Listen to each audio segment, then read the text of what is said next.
라는 제목으로 함께 나누겠습니다. 누가복음 1장 26절부터 38절까지 함께 읽겠습니다. 누가복음 1장 26절부터 38절까지 말씀입니다. 누가복음 1장 26절부터 38절까지입니다. 오시면 미리 주보를 보시고 찾아 놓으시고요. 찾아 놓지 못하신 분들이 앞에 보시면서 함께 받들어서 읽으면 좋겠습니다. 같이 읽겠습니다. 여섯째 달에 천사 가브리엘이 하나님의 보내심을 받아 갈릴리 나사렛이란 동네에 가서 다윗의 자손 요셉이라는 사람과 약혼한 처녀에게 이르니 그 처녀의 이름은 마리아라. 그에게 들어가 이르되 은혜를 받은 자여 평안할지어다.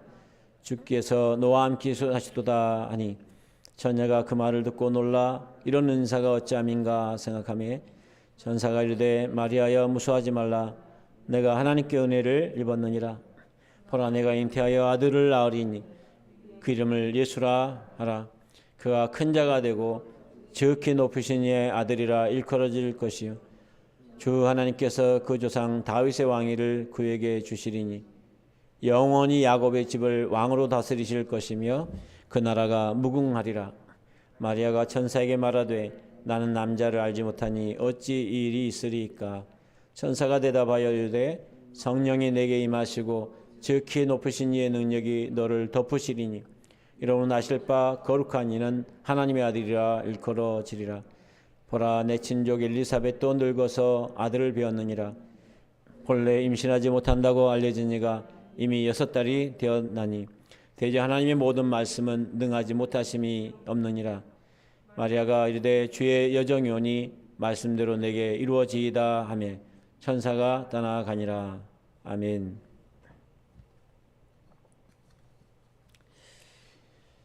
공중고개 여러분 하는 거 봤을 겁니다.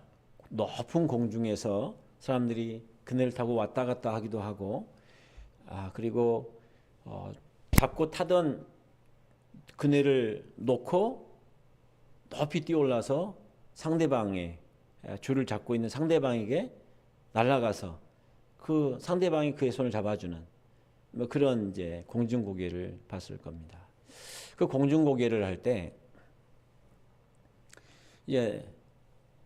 그 나는 이가 날아가는 그 사람이 자신을 잡으려고 하는 사람을 잡으려고 하면 안 된다고 합니다. 잡으려고 하면 영락없이 오히려 실수를 하게 되고 땅에 떨어질 확률이 굉장히 높아진다고 합니다. 거의 떨어진다고 그래요. 그리고 혹시 손을 붙잡았다 그래도 잡으려고 하는 사람을 다치게 할 수 있답니다. 그래서 그 공중고개를 하는 사람은 자신이 그의 손을 잡으려고 하지 않고 철저하게 그 사람을 완전히 신뢰하고 약속된 대로 그냥 그를 향해서 그냥 약속된 대로 그냥 날아가는 거예요. 아무것도 의식하지 않고 손만 내밀고 그리고 그를 잡는 이가 와서 그의 손을 잡아주는 것이죠. 대강절 이 시기에 우리가 주님을 기다린다고 하는 것은 우리가 주님을 잡는 것을 의미하는 게 아니라 주님이 우리를 잡아주는 것이죠. 어떻게 잡아줄 수 있느냐? 그 날아가는 사람이 그 자기를 잡아줄 사람을 향해서 날아가듯이 그 날아가기만 하면 되는 것처럼 우리가 그냥 주님께만 집중하면 주님께서 우리를 기다렸다는 듯이 만나주시고 또 우리에게 필요한 은혜를 허락하여 주시는 것이죠. 이 대강절 이 기간은 우리 주님께서 어린아이의 모습으로 오신 것을 기념하는 성탄절을 준비하는 시간입니다. 그리고 이 대강절은 예수님이 우리 주님으로 우리 생에 들어오셔서 함께 사시는 것을 준비하는 시간입니다. 그리고 다시 오셔서 이 땅의 모든 것을 끝내고 새 세상을 여실 것을 우리가 사모하는 시간이기도 합니다. 2000년 전에 오셨던 주님께서 이제 이미 죽으시고 부활하셔서 승천하셨지만 다시 오시겠다고 하셨어요. 다시 오시게 되면 모든 것을 새롭게 하시겠다고 그랬죠. 그날이 우리를 기다리고 있습니다. 그리고 우리도 그날을 기다리고 있죠.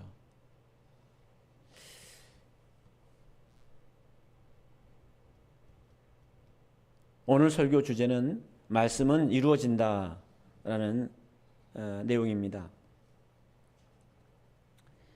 성경은 전능하신 하나님의 말씀입니다. 완전한 사랑의 약속입니다. 그러니까 그 말씀이 이루어질 수밖에 없죠. 이 세상에 어떤 대단한 사람의 말이라 할지라도 그 말이 이루어지지 않을 수 있어요. 대통령의 말이라도 안 될 수 있어요. 대통령이 되기 위해서 얼마나 수많은 공약을 남발합니까? 그런데 그 중에 그대로 이루어진 것은 극히 드뭅니다. 몇 가지밖에 되지 않아요. 그래서 그 공약을 공적인 공약이라고 하지 않고 빌공짜, 허무한, 공허한 공약이라고까지 사람들은 얘기를 합니다. 그러나 이 말씀하신 분은 하나님이시라면 그 말씀은 틀림이 없는 것이죠. 우리는 그 믿음을 가지고 있습니다. 그 말씀이 어떻게 이루어지는지를 성경이 증거하고 있고 역사가 증거하고 있습니다.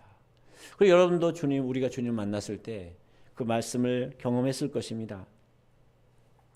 창세기에서 시작돼서 요한계시로 끝나는 66권의 성경처럼 그 시작에 예수님이 있습니다. 성경의 시작에 예수님이 있고 과정에 예수님이 있고 그리고 그 끝에 예수님이 있습니다. 그러니까 예수님은 성경이 전부라고 할 수 있는 것이죠. 그 말씀이 전부입니다. 본문 배경은 천사가 마리아에게 하나님의 아들이 잉태할 것이라고 한 소식을 이제 듣는 장면이죠.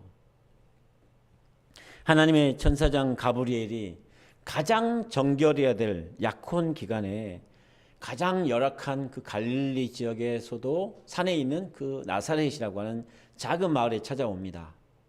그리고는 이 처녀 마리아에게 세상을 구원하고 다스릴 그 하나님의 아들이 내게 잉태될 거다라는 얘기를 합니다. 임신을 하게 된다는 얘기잖아요. 임신을. 얼마나 놀랬겠어요. 그러게 되면 큰일 나는 거죠. 정말 위험해지는 거죠. 예측 불가능한 삶이 시작되는 것이죠. 그런데 이 마리아가 그걸 받아들여요. 받아들이면 안 되는데 그걸 받아들여요. 위험한 삶이 시작되는 것이죠. 우리는 계산 안 되면 거부하잖아요. 근데 믿음은 계산을 뛰어넘는 것입니다. 그 결과조차도 주님께 맡기는 것이죠. 결과를. 그게 믿음입니다. 하나님의 모든 말씀은 능하지 못한 것이 없는 것을 그가 알았기 때문입니다. 하나님의 모든 말씀은 반드시 이루어지는 거구나. 반드시 이루어져야만 하는 것이구나. 라는 것을 깨닫게 된 것이죠.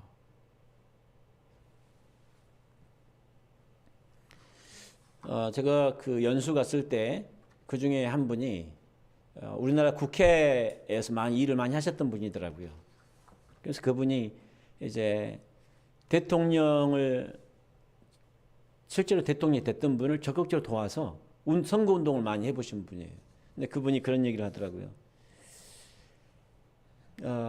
그 후보가 나가서 이제 선거를 뛰는데 그 후보의 주변에 후보와 동일한 마음으로 동일한 수준으로 함께 뛰어줄 4사람만 있으면 그러면 당선된다는 거예요. 4사람만 있으면. 그만큼 사람이 중요합니다. 하나님께서 일하실 때 그런 사람을 찾으세요.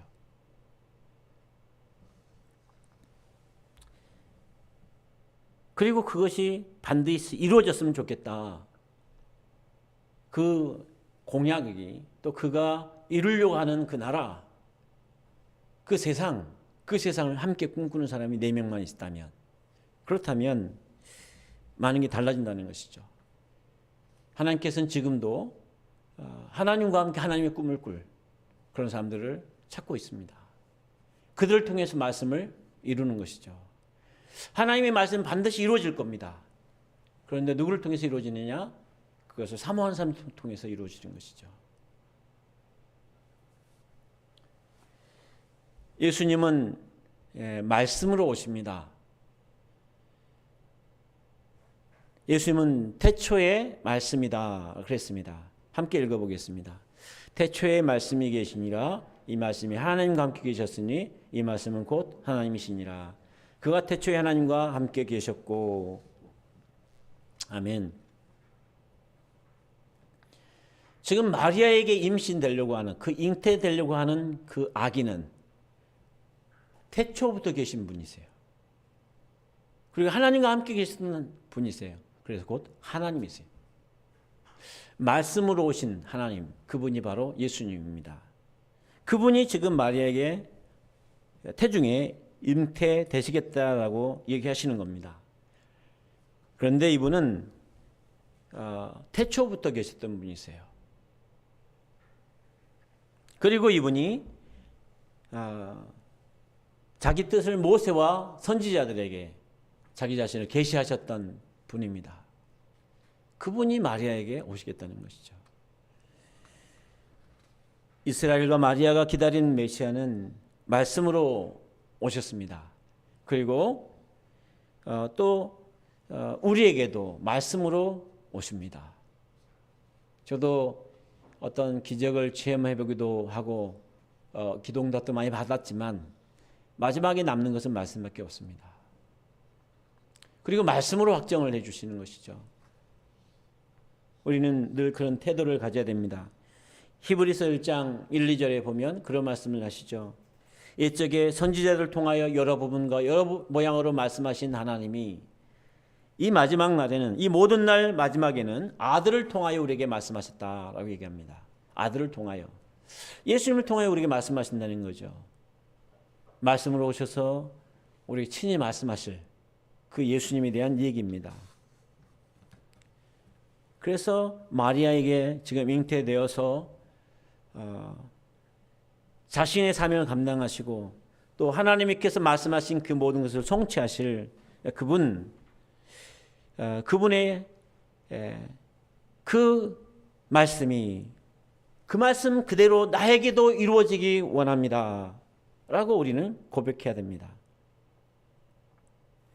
성경의 역사는 하나님의 수준이기 때문에 우리가 마리아처럼 우리도 두렵고 그리고 위험을 감수해야 되기 때문에 머뭇거릴 수밖에 없습니다. 그러나 가만히 생각해 보면 우리가 한 번 사는 인생이잖아요. 순식간에 지나갑니다. 가장 의미 있게 그리고 이 땅이 다 끝났을 때 하나님 앞에 섰을 때 잘하였다 착하고 충성된 종아 라고 칭찬받는 자리에 서려면 이 땅에서 위험을 감수할 만한 가치가 있는 것이죠. 손해를 감수할 가치가 있죠. 억울함을 감수할 가치가 있는 것이죠. 마리아처럼. 마리아가 얼마나 많은 억울함을 감수해야 되겠어요. 얼마나 많은 위험을 감수했겠어요. 미혼모라고. 자식이 사생자라고. 아비 없는 자식이라고. 수많은 모욕과 위험을 당했죠. 그리고 왕도 헤로드 왕이 그를 죽이려고 했잖아요. 예수님. 그래서 피난 다녀야 했잖아요. 아기를 안고 그 추운 겨울에. 그것도 난민이 돼서 이집트까지 도망을 갔죠.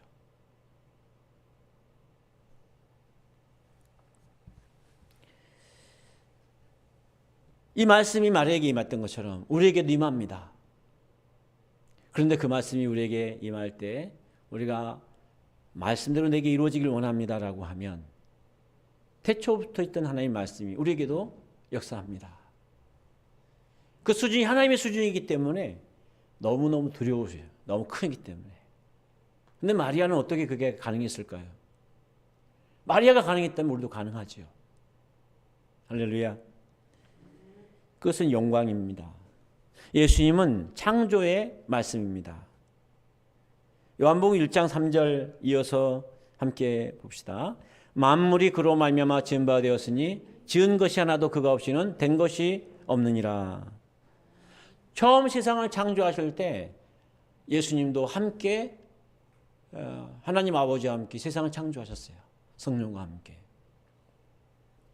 그분이 우리 안에 오시면 어떤 일이 일어날까요? 우리 안에 새로운 창조가 일어나는 거죠. 그런즉 누구든지 그리스도 안에 있으면 새로운 피조물이라 이전 것은 지나갔으니 보라 새롭게 되었도다. 새 창조의 역사가 나타나는 거죠. 어떻게 마리아는 그 일을 감당할 수 있었을까요? 도무지 불가능한 일인데도 불구하고 감당할 수 있었던 것은 하나님의 새 창조의 역사가 그를 모든 것을 새롭게 하고 끌고 가기 때문에 가능한 것이죠. 우리가 믿기만 하면, 계속해서 믿기만 하면, 계속해서 나를 붙잡아 주를 향해서 날아가기만 하면 주님께서 계속해서 우리를 붙잡아 주시고 새롭게 창조해 주시고 만들어 가십니다. 믿는 우리도 마찬가지입니다. 믿는 우리도 내 삶을 새롭게 창조하실 것을 믿고 내 수준이 아니라 내 수준을 뛰어넘어서 행하실 것을 믿고 계속해서 창조주 예수 그리스도께 나를 내어 맡기는 마음으로 계속해서 나아가야 됩니다. 태초에 천지를 창조하신 것처럼 예수님께서 모든 것을 새롭게 창조하십니다. 그래서 우리는 새로운 피조물이요, 우리 삶은 새로운 삶입니다. 예수님은 약속대로 오십니다. 약속대로. 약속하지 않은 것을 주님은 주실 수가 없어요. 왜냐하면 성경에 많은 것을 약속하셨기 때문에 약속하신 대로 오시고 약속하신 그대로 오십니다. 내가 원하는 모양으로 오시는 게 아니에요. 그래서 우리에게 필요한 것이 있다면 그 약속을 아는 것이죠. 우리가 함께 읽었던 말씀을 다시 한번 성경을 여러분 보시면 그 말씀이 있죠. 다윗의 자손 요셉이라 27절에 얘기되어 있고, 그리고 32절 33절을 보면 뭐라고 말합니까? 그가 큰 자가 되고 즉기 높으신 이 아들이라 일컬을 것이요 주 하나님께서 그 조상 다윗의 왕위를 그에게 주시리니. 다윗의 왕위를 주겠다고 했기 때문에 그것을 이루실 분. 그리고 33절에는 영원히 야곱의 집을 왕으로 다스릴 분. 그렇게 오시겠다는 것이죠. 성경에 예언한 그 예언을 그대로 다 이루는 모양으로 오시겠다는 겁니다. 그렇다면 우리에게도 동일하게 그렇게 하실 것입니다. 예수님께서는 이스라엘에 속한 자들의 약속입니다. 우리가 영적인 이스라엘이잖아요. 사실은 이 이스라엘에 속한 자들의 약속은 육신으로 이스라엘에 속하고 또 육신으로 마리아인 그들뿐만 아니라 영적인 우리에게도 동일하게 주어진 약속입니다. 우리는 영적인 이스라엘입니다. 그래서 이 약속은 우리에 향한 약속인 것이죠.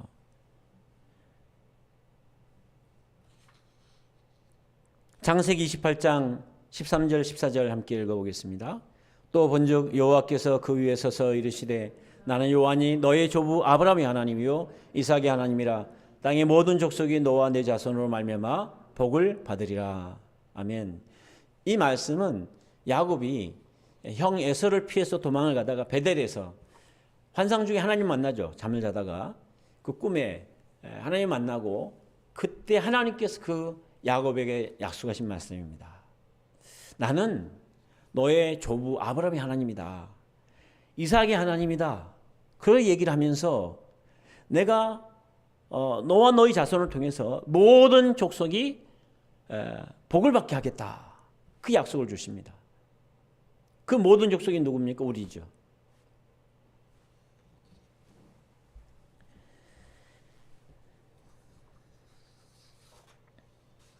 엘리사벳도 마리아도 모든 이스라엘도 성경에서 말씀하신 그 메시아를 기다렸습니다. 그러나 그 말씀이 나에게 이루어진 걸 잘 몰랐죠. 예수님이 마리아를 찾아왔을 때 마리아가 얼마나 놀랐겠어요. 얼마나 놀랐겠어요. 시골에 산골 처녀한테 천사가 찾아왔잖아요. 산골, 깊은 산골 처녀에게, 작은 마을에 얼마나 놀랐겠어요. 이 영광스러운 이 성경의 놀라운 역사가 그런 자신에게 찾아올 줄은, 자신의 말씀이 될 것이라고는 상상도 못했죠. 나는 아닐 거야. 어떤 특별한 사람들을 관한 얘기겠지. 그러지 않습니다. 내가 어디에 있든지 그 말씀을 사모하고 나도 그 자리에 끼어만이라도 주세요. 라는 열망이 있는 모든 사람들을 주님은 오늘도 찾아오셔서 우리로 하여금 이스라엘, 영적인 이스라엘로 우리를 보시고 그 일을 능히 이루십니다. 예수님께서는 다윗의 왕위를 가지고 오셨습니다. 에레미야 23장 5절 함께 읽겠습니다. 여호와의 말씀이니라 보라 때가 이르리니 내가 다윗에게 한 의로운 가지를 일으킬 것이라. 그가 왕이 되어 지혜롭게 다스리며 세상에서 정의와 아멘. 이스라엘은 앞으로 임할 천국의 모형입니다. 그리고 그 이스라엘을 다스리던 대표적인 왕 다윗은 앞으로 이루어질 그 메시아의 나라, 천국의 왕 되는 예수님을 보여주는 그림자입니다.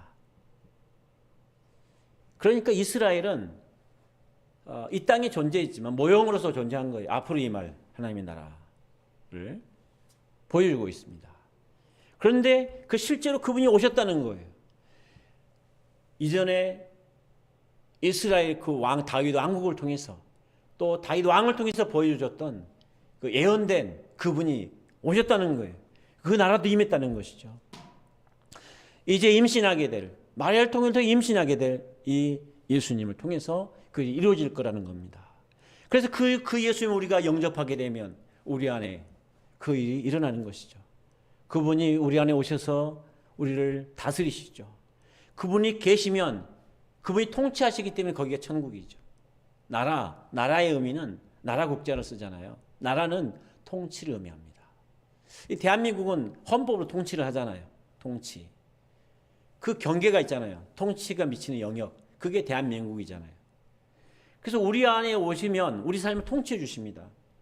통치가 천국입니다. 그리고 그분이 임하시면 왕으로 임하시기 때문에 당연히 통치하십니다.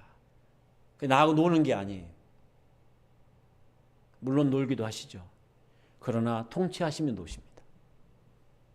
모든 것을 주님의 주권으로 다스리시죠. 여러분, 예수님은 나에게도 왕으로 오십니다. 종으로 오지 않으세요. 그래서 그분을 모신다고 하는, 영접한다라고 하는 것은 그분과 함께 왕 같은 제사장으로서 함께 왕노릇하는 것이고, 또 하나님 그분 앞에 시민으로서 충성하고 순종하는 것이죠. 창세기 3장 15절에 여자의 후손이 역사 속에 출현할 준비를 했죠.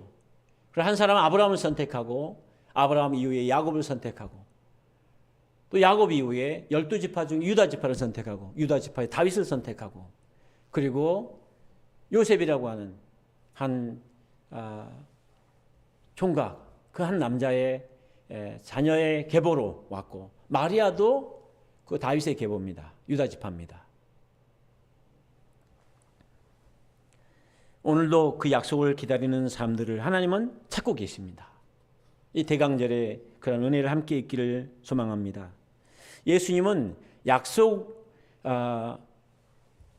약속대로 오실 뿐만 아니라 약속으로 오십니다. 예수님 자신이 약속이 자체였어요.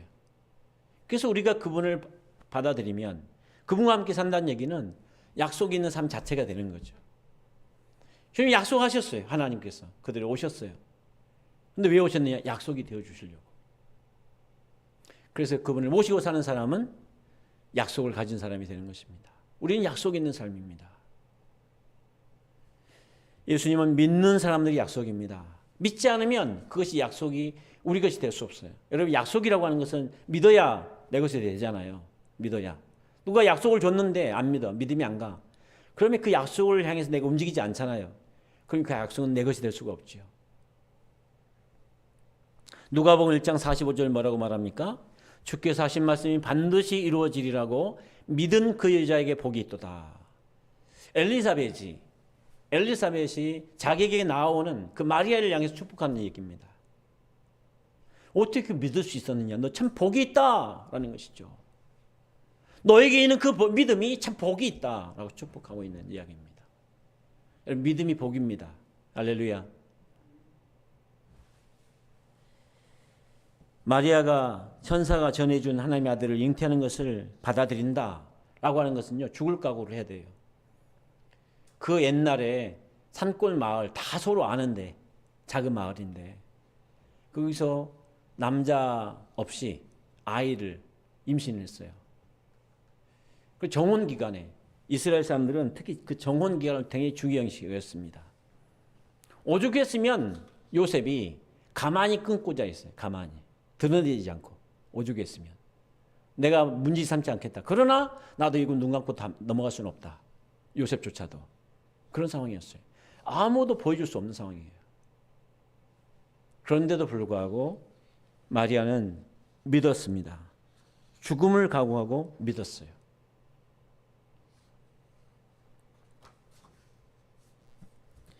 그랬더니 죽음을 이기는 능력이 그 삶에서 역사하기 시작했습니다. 하나님께서 천사를 보내셔서 요셉의 꿈에 나타나서 하나님이 하신 일을 증거해 주시고 피할 길을 내시고 모든 일을 감당할 수 있도록 도와주셨습니다. 여러분, 드라마틱한 인생 우리가 소망하잖아요. 그것이 믿음의 삶입니다. 믿음의 삶은 계속의 도전이 있어요. 심심하지가 않아요. 진짜로 믿어보세요. 그 순간부터요, 수많은 유혹이 오고요. 유혹을 이기면 놀라운 믿음의 결과들이 따라옵니다. 손해볼 것 같은데, 사람들이 다 나를 떠날 것 같은데 그렇지 않아요. 오히려 그것 때문에 다른 사람들이 나 때문에 예수님 영접하게 돼요. 너를 보니까 하나님 살아계신 것 같다. 예수님은 약속입니다. 영원한 약속입니다. 그리고 약속으로 오셨습니다. 그것은 어떻게 받느냐? 우리의 전부를 통해서 받을 수 있습니다. 그분 자신이 존재이기 때문에, 존재로 오시기 때문에 그분을 받으려면 나의 전부를 걸어야만 받을 수 있죠. 결혼하려고만 해도 우리 나의 전부를 걸어야 결혼할 수 있잖아요. 부분만 갖고는 결혼할 수 없잖아요. 하물며 살아계신 하나님의 아들을 우리가 받아들인다고 하는 것, 그분과 함께 산다고 하는 것은 우리가 어떻게 삶의 일부를 가지고 그분과 함께 산다고 할 수 있겠어요? 이 놀라운 비밀이, 여러분, 우리는 손해라고 생각할지 모르는데 말도 안 되는 거죠. 결혼을 한다고 합시다. 그러면 내가 가진 재산이 예를 들어서 1,000만 원밖에 없어요. 결혼을 해야 되는데 근데 지금 상대방에게는 조 단위로 돈이 있어요. 예수님과 우리가 결혼한다고 하는 것은 그분과 우리가 함께 산다고 하는 그런 의미입니다. 합친다고 하는 거예요. 그런데 우리가 1,000만 원 너무 다 아까워서 나중에 무슨 일이 일어날지 모르니까 다 못 드리고요, 500만 원만 내놓게요. 그런 마음으로 주님을 대하죠. 그러면 그 전부를, 그 1조가 넘는 큰 재산을 갖고 있는 그 사람이 그걸 볼 때, 10조라고 할까요? 10조? 그 사람이 그걸 볼 때 얼마나 안타깝겠어요. 그 1,000만 원 다 함께 하면서 그분과 완전히 연합하면 그의 그 어마어마한 게 다 자기 건데, 그렇잖아요. 우리가 다 드리면, 내 마음을 다 드리면, 내 인생을 다 드리면 그분의 전부가 내 것이 됩니다. 내가 부분만 드리면 부분만 내 것이 돼요. 왜? 우리 믿음 때문에. 그 이상 줄 수가 없어요. 그것이 믿음의 위대함입니다. 믿음의 비밀이에요.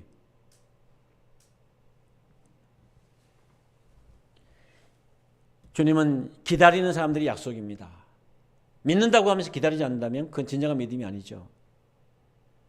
요한계시록 22장 1절에 이렇게 얘기합니다. 보라, 내가 속히 오리니 이 두루마리의 예언의 말씀을 지키는 자는 복이 있으리라 하더라. 저는 천국에 대한 소망이 점점 더 커집니다. 시간이 갈수록 지나온 세월에 대한 억울함이 커지는 게 아니라, 내가 좀 이렇게 살았더라면 그래도 세상에서 한몫 잡았을 텐데, 그래도 세상에서 뭔가 좀 이루었을 텐데, 그게 아쉬운 게 아니고 그런 아쉬움이 별로 없어요. 가끔씩은 아쉬울 때가 있어요. 뭐 잘 안 될 때. 그런데 점점 그것들은 적어지고 천국에 대한 소망은 더 커져요.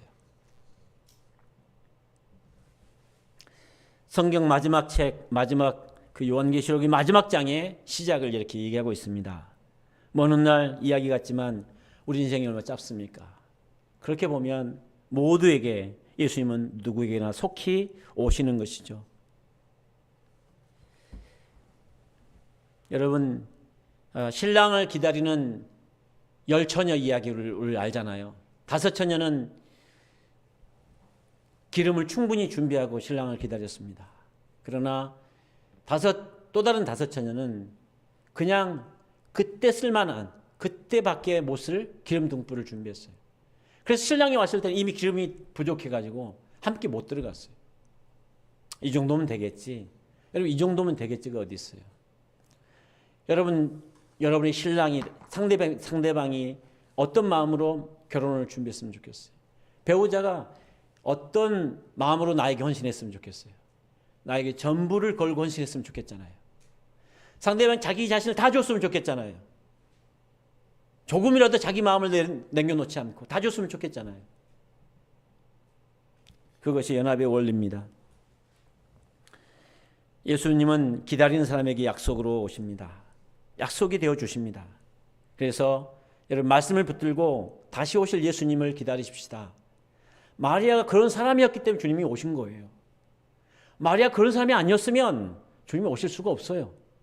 그 말씀하셨을 때 아멘이 될 수 있었던 것은 그래도 소망이 있었기 때문에 하는 것이죠.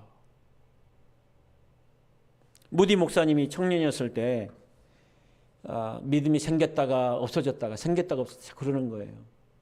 그러니까 세계적인 대부흥사 중에 한 분이거든요. 근데 이 목사님이 고민하다가 장기 금식 기도를 해봤어요. 장기 금식 기도를 하니까 은혜도 체험하고 좋았어요. 그런데 몸이 좀 회복될 만하니까 다시 그게 또 시작되는 거예요.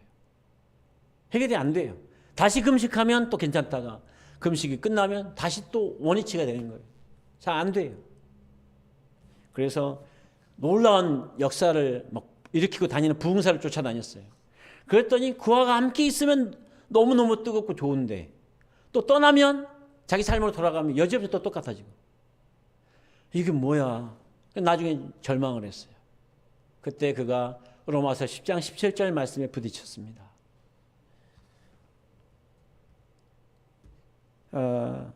믿음은 들음에서 나고 들음은 그리스도의 말씀으로 말미암는다 라고 하는 로마서 10장 17절 말씀. 믿음은 들음에서 나는구나. 무엇을 들어야 되느냐? 그리스도의 말씀을 들어야 믿음이 생기는구나. 그걸 깨달았어요. 그리고 그것이 시작으로 돼서 놀라운 부흥사가 됐습니다. 우리가 다 부흥사가 될 필요는 없죠. 그러나 믿음이 용사가 돼야 되잖아요. 누구나 다.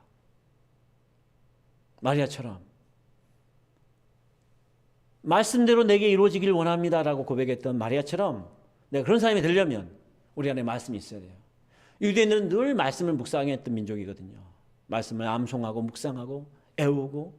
그래서 그 마음에 뭐가 있느냐? 말씀이 있어요. 말씀이. 그거 갖고 외식하면 잘못되지만 그러나 진짜 믿음의 사람들이 있었어요. 예수님이 오셨을 때 여러 사람이 예수님을 사모하고 있었어요. 실제로요. 그리고 천사들이 그를 찾아가서 만나주셨고요.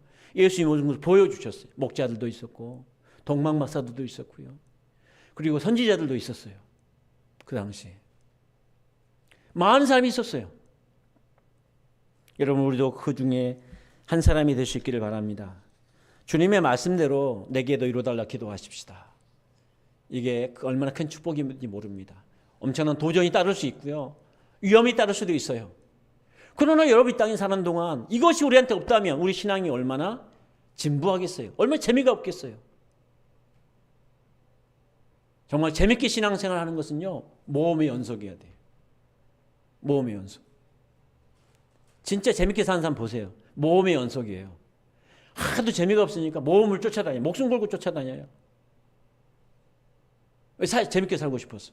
우리는 이 놀라운 믿음의 모험이 우리에게 주어졌습니다. 이 믿음의 모험의 길을 달려가십시다.